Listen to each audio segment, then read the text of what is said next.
talk about going from the rule, which is this y equals 3x plus 4, to the graph, to graphing this line. This is a line.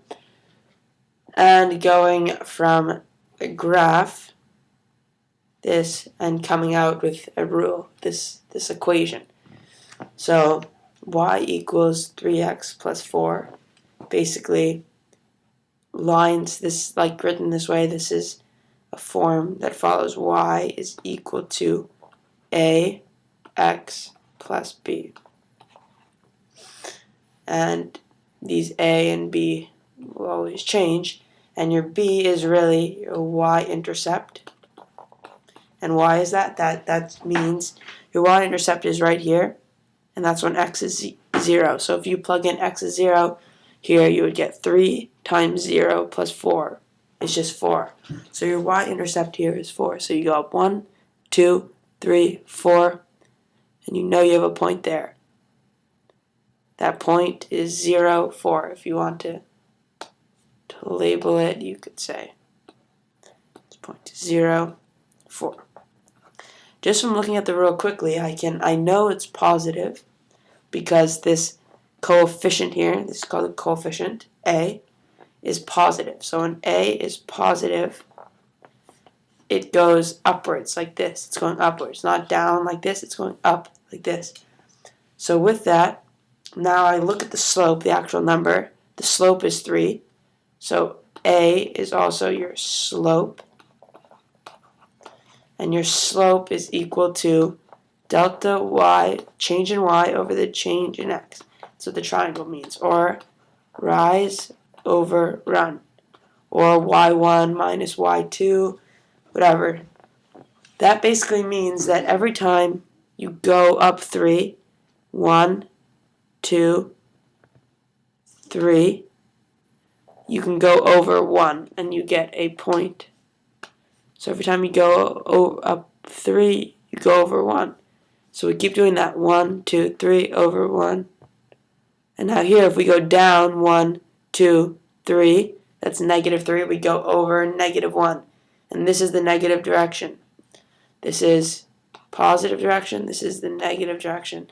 Positive is up, and this is negative. So we're going down negative 1, negative 2, negative 3, over negative 1. And that's the same as 3. Negative 3 over negative 1.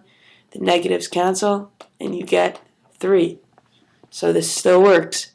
You don't need to plot this many points, but it will help me. You go from there. Now you just take your ruler, if that's what you're using. I'm going to use this, and try to connect them, all these points. And there's your line. That's your line. And you should have an arrow at each end, just because this line goes on forever. It goes on all the way up to infinity and all the way down to negative infinity. It just keeps on going. There's nothing that x can't be, and there's nothing that y can't be. It just keeps going. So now, if we go do the reverse, go the other way, we have this line here. And so we can always start by saying, well, I know what b is. Now why do I know what b is? Because it goes through 1 here. So it's positive 1. So we say, okay, well, y equals ax plus b, and b is 1. So now we have y equals ax plus 1. Now you can do a couple things here. You could take a point and just plug it in, any other point other than this point, because we've already used that point, sort of. So you can take this point right here and say, well, what is this point? X, it's 1, 2, 3, 4. And it's negative 1. It's down. Like I said, this is negative direction. And we could plug that point in. We could say when x is 4, so a times when x is 4 plus 1 equals negative 1. This is for people who like algebra when you plug this in. So now you have 4a plus 1 equals -1. I just moved the 4 and the a around so that it looks better. I just plugged the x in as 4. So if you do it like this, you could say, well, this x is this 4, and this y is -1. I just plugged this in as this, and this in as this. And now I'm just solving for a, as if it was x.